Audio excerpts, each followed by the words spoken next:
Hi, my lovelies, and welcome back to the Cashmere Couch. Now, today we're doing a part two to the video that I posted last week. If you haven't watched it, then the link is somewhere over here. We discussed tricks of the trade, really. So, some tips for you to understand, say, the essentials that you need for breastfeeding. We talked a little bit about comfort and different positions where you could rest and feed baby at the same time, especially if you are feeding constantly throughout the night. And boy, did that spark some interesting conversations on TikTok. So if you're unaware, I have my TikTok link in the description box. You can go check my videos over there out. Now, today, we're going to talk about actual pain and discomfort when it comes to breastfeeding because I do know that some of these things that we're about to discuss now actually deterred some of my friends and girls that I know from breastfeeding altogether. And I've always been in love with the beautiful idea that people have set up successfully on social media and in movies that breastfeeding is a beautiful thing. When it actually happened to me, I still think that it's a beautiful thing, right? But sometimes it is annoying and it is downright painful. I've also heard from a lactation nurse on social media before. I cannot remember her account right now, but she said something like, breastfeeding is not supposed to hurt. So if it hurts, you're doing something wrong, or the baby is not latching properly, or something is wrong somewhere, and you have to rectify it because it's not supposed to hurt. And you think about our ancestors, there was no formula milk in those days. So what happened? Now we're going to talk about all of these things and potential solutions. But before that, I need to put up a disclaimer. I am not a lactation specialist. I am a nurse, but I don't deal with peds. I don't deal with infants, gynecology, obstetrics, and all that. So whatever I am sharing with you is based on my own research with the background knowledge that I have in nursing, which allows me to understand medical terms a little bit better than the layman. And hopefully I'm going to be able to explain that to you in a way that you can understand it better. I've spoken with a lot of women and I have listened to their actual POVs, and all of that I'm going to include. Hopefully this helps you. So if you're ready, then let's go. I have spoken about something called mastitis before. I touched on it. I did explain, like, scientifically what mastitis is supposed to be. I did speak about other potential major problems that you might face. Not everyone has these issues, but you might face in your fourth trimester. I think I called the video Your Survival Guide. So if this is your first pregnancy, or maybe it's your second pregnancy and you feel like things are changing, you're experiencing things that you did not experience with your previous pregnancies, you want to know more about what could potentially lie ahead, then you should check this video out. I'm going to link this here again as well. Mastitis is one of the biggest problems that you can have with breastfeeding. And the pain is real. It is something that you will not forget. And the fear that it creates the next time you get something similar, meaning, okay, first of all, let me explain what mastitis is.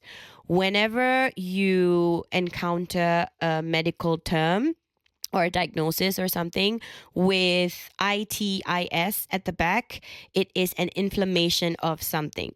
So mastitis is basically an inflammation of your breasts, to keep it really simple. But what really happens is that your milk ducts are blocked, and that is preventing the milk that is being generated the milk that is being formed, right? Say your milk supply is really good. Now it's going to continue to try and come out. And then because the milk ducts are blocked, you have like a traffic situation there, and that's going to lead to an engorgement of your breasts. An engorgement meaning you're going to feel like you have rocks instead of boobs in your bra, and it starts to get really painful. And then when you don't do anything about it, because sometimes the pain is so bad that you don't want to do anything about it, whatever it is that you need to do to get your blocks out is could potentially be more painful than just leaving it. But if you don't do anything about it, it is going to get worse. And then you're going to end up with mastitis, which actually is a full on inflammation of your boobs. And it is usually accompanied by fever. And you are like just really weak. And, the worst case scenario is mastitis. So the first time you get mastitis, you usually end up having this sort of phobia. The next time you have like similar symptoms, you would quickly want to get rid of the situation. And so what I went through was immense pain, and I couldn't even touch, the slightest bit. I couldn't even touch my boobs without like crying out in pain. And why this happens is usually because you have a very strong supply, and it could be because you missed a feed, you missed a pump session, or you delayed a pump session or a feed.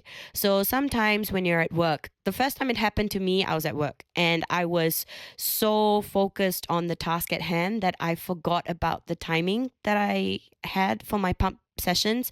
And then I finished my work and then I went on to pump, and I realized I didn't get as much yield as I usually get. And then I think I skipped another, because the timing went off. I skipped another feed, another pump session completely. I came back home and I had rocks in my bra. And the thing is, no one had told me that something like this could happen. So I was freaking out. And when I tried to like soothe the pain by maybe like trying to massage, it was so bad. And then my husband came in and then he tried to help me massage. And we found out, like from my mom and my grandma and all that we need to get like the milk out. So essentially the only way you get rid of that rock is to continuously express milk out until somehow the blocks come out. Right? Does that make sense? So you have like milk clots and you want them to come out, but you can't see them as clots. You just need to express as much as possible. And I was starting to run a fever. It was really, really bad. I found some hacks online that actually worked for me, and I'm going to share those with you. I used to have this sort of manual pump, if you will. It's called Haka. And if you Google Haka, you are only going to get that one thing. It's like a squishy vase kind of situation with a big opening for your nipple. So what it does is actually collect milk when you leak from one side while you're feeding on the other side.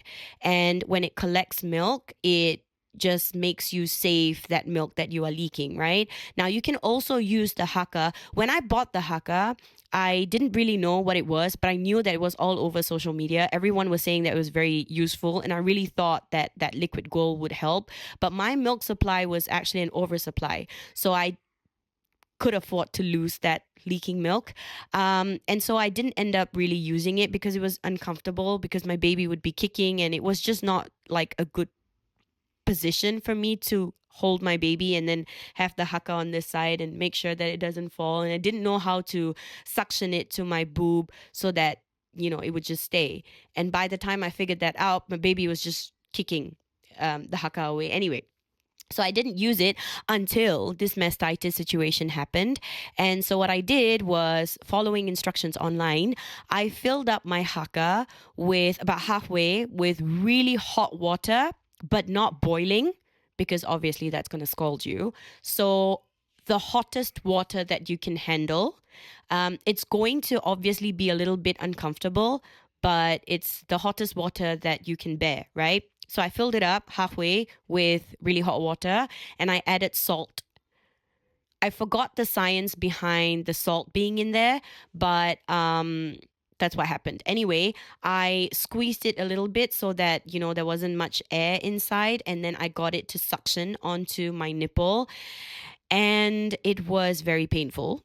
First of all, because like I said, touching the boob made it hurt. So this one, I could only stand it for about 10 minutes, but it worked. It helped to actually suck out because the hot water, right? It would make okay, I actually really don't know the science behind it, but if you think about it, hot air rises, you create a suction by releasing some of the air inside before you suction it to your nipple. And then what happens is that somehow it I don't know, it expands or something, and it just pulls out, the heat just pulls out the blocked milk ducts. No, not the milk ducts. The heat pulls out the clots, right?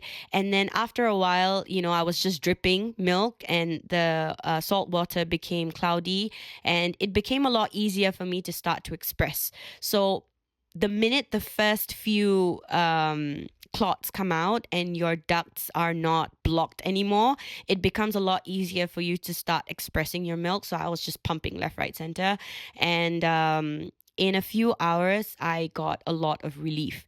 Now, other things that help, you could feed your baby on all fours. So you lie baby down on the bed, and then you go over the baby like you're a cow, and then you get baby to drink in that position. That also helps to bring out the milk a lot more because you're using gravity to help you. So for pain relief, you could try cold or warm compress depending on how your boob is. So if it is really, really hard and rock-like, and you have a lot of inflammation, to stop the inflammation, you could use a cold compress. And don't go crazy with it. You could just use cold cabbage leaves. So you leave a cabbage in the fridge, and then this is a hack that they use in the hospitals as well. You leave a cabbage in the fridge, and then you peel off like the leaves and you put it in your bra so that it helps to relieve pain. But this is usually done after a feed. Okay, before feeding, you want the milk to flow, so you use a warm compress actually. So like I said, these are just tips that I have read online, and I have gotten from like my lactation nurses in the hospital. Even without mastitis, you could have plain and simple nipple pain. Now, why do you get nipple pain? It could be because of a number of reasons. First, your pain threshold is just low. That's fine. You don't have to be this superhero goddess where you are able to take all sorts of pain. I know there is this Asian mindset that I have been through labor, so I can take any kind of pain. I actually had that dumb mindset in the beginning, but you need to understand postpartum, you are healing, and your body is going to be ultra sensitive to certain things. And having a baby clamp its jaws over your already sensitive nipple is gonna hurt. But if it is going to a point where it's just beyond discomfort, it is really painful, then you need to do something about it. So when you have nipple pain, it could be because your pain threshold is just really low, in which case you need to do some before and after nipple care to make things a lot easier for you. I do know friends who have had really bad cracked bleeding nipples. Their milk will actually have streaks of blood in it because the nipple is just so badly cracked. If that is the problem, more often than not, people are going to tell you, oh, use a nipple balm. I didn't buy any nipple balms, but to soothe my sensitive nipples, I did use coconut oil. So oils that are safe for baby in small amounts. I used to use like a drop of coconut oil just to moisturize my nipples. But I didn't really have like really bad, cracked, hardened, dry nipples. If you are bleeding as you are feeding, and if you know that when you're pumping you have blood coming out as well, then the problem could be because of the latch or the pump that you're using. So sometimes when you buy the wrong sized pump, first of all, it will hurt when you're pumping. So how do you get a correct flange? I think that's what it's called, the part that is attached to your nipple when you're doing pumping. That is called a phalange, I think. You're supposed to measure your nipple along with your areole. So the entire part of your breast that is darkened, you're supposed to measure the diameter of that and then get a breast pump flange that matches that measurement. It can't be too big or the suction's not going to be good. You're not going to be getting as much milk as you should. If it's too tight, it is going to cause a lot of pain. And in a lot of cases, it's going to cause cracking and blood even, because it's now your nipple is now being squeezed by a hole that is just too small. Like, you get it, right? If you are feeding and this happens, this could be because your baby is sucking really hard. And it happened to one of my nieces as well. It could be because the latch is wrong. So there could be a myriad of reasons for this. To be really honest, when I hear all these stories, I don't really agree with the lactation nurse that I spoke to you about earlier, where she says breastfeeding is not supposed to hurt. In some cases, if it hurts, it's not because of something that you can control. It's not something that you have much control over. If the baby does not want to latch properly, then that is not something you can control. You can guide the baby to do things the correct way, but if baby just doesn't catch it, then it just doesn't happen. So you could switch to pumping. Pumping is a lot more in your control, but again, you need to get the correct flange size. You need to make sure that you are, if you are having a problem with dried nipples, then you need to make sure you have your nipples moisturized and things like that. If you're having nipple pain, the cabbage can also help you. After a feed, you can get a cold cabbage leaf and put it inside of your bra, and that's going to help with, soothing of the pain. Nipple pain caused by inaccurate latching can also be because of the way that your nipple is shaped. So you can have inverted nipples, you can have flat nipples, and that is going to cause a lot of pain because baby is trying to suck and get the milk out, but it's your anatomy, it's just not in the right, it's not right, right? And so that can cause pain as well. If you have any of these anatomical problems, then you should be speaking with an expert, a lactation nurse or a lactation specialist who can give you tips on what you can do specific to your issue. Now, before we end, here are a few additional things that no one told you about. First of all, earlier on, I talked a little bit about what our ancestors used to do, right? So they didn't have formula milk. If the mothers could not have milk for whatever reason, what did they do? In a lot of countries, they used to have people called wet nurses. So their sole responsibility after someone has given birth is to take the baby and to feed them. If you don't believe me, you can go do your own research. You're able to produce milk for any baby. If you're a woman, if you have a boob, and if you have the hormones that you need for milk production. So I don't know if it works if you have reached menopause, or if it probably doesn't work if you're not you've not hit puberty yet. But if you're of that age where you're naturally able to reproduce, then you would be able to also provide a random baby with milk, not immediately, but with constant suckling and stuff like that, you will be able to get the milk going. And so that's what happened with our ancestors. They used to have wet nurses in a lot of countries. How does the wet nurse's milk supply know what is necessary for the baby? So if you were to look at your nipple and your areole, the dark areas of your breasts, there are sort of sensory cells over there that will take in information from the baby's saliva and give that information to the body of the person who's producing milk to produce a certain type of milk to cater to what the baby needs. So if the baby is sick, and trust me, if you've tried this, this is so fascinating. If your baby is sick and if you are pumping, when you take a look at the breast milk that comes out, you will notice that the color, the consistency will change slightly. And I've also seen articles, I've read articles, I've seen pictures of mothers who breastfeed two different babies on either breast. And when they pump, the amount, the color, the consistency, the type of milk that comes out from either boob is different, because this one caters specifically to this baby. And that's because they have been feeding only this baby only with this breast, and then this baby only with this breast. So if one is a newborn, you're going to have colostrum on one side, and then you're going to have like toddler worthy milk on the other side. That I find to be really fascinating. So it's not just me. I've experienced this with a lot of my friends. Whenever we go out and our babies are not with us and we are in the breastfeeding stage of our lives, some random child cries and then somehow you just start leaking. And before you leak, there is this sensation in your nipple that is just so weird. And then it just, it kind of like makes your hair stand and you're like, oh, I'm going to leak. So if that is something that you face often, then you could get those breast pads to leave in your bra when you're not with your baby. I just used like cotton pads because I wasn't leaking that much, but I just used cotton pads and it was okay enough for me.